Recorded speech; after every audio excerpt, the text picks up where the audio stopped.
একদিন এক মাছওয়ালা সকাল সকাল রাস্তা দিয়ে মাছ ধরার জন্য নদীতে যাইতেছিল।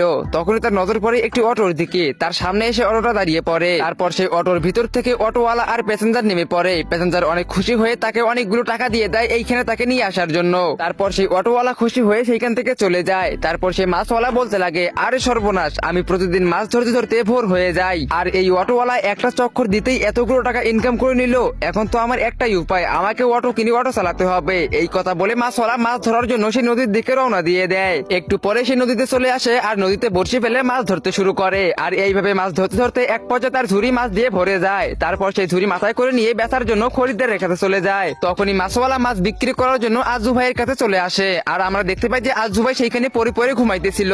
তখনই মাছওয়ালা তাকে জোরে জোরে ডাকতে শুরু করে। তখনই আজু ভাই ঘুম থেকে জেগে ওঠে আর চিৎকার করে বলে, আরে কে কে? তখনই সে মাছওয়ালাকে দেখতে পায় আর দেখতে পায় যে তার ঝুড়িতেও অনেক তাজা তাজা মাছ আছে। তখনই আজু ভাই অনেক বেশি খুশি হয়ে যায় আর মাছওয়ালাকে টাকা দিয়ে তার সব মাছ কিনে নেয়। তারপর মাছওয়ালা আজু ভাইয়ের কাছ থেকে টাকা নিয়ে অনেক বেশি খুশি হয়ে যায় আর সে ডিরেক্ট একটা অটো শোরুমে চলে যায় অটো কেনার জন্য।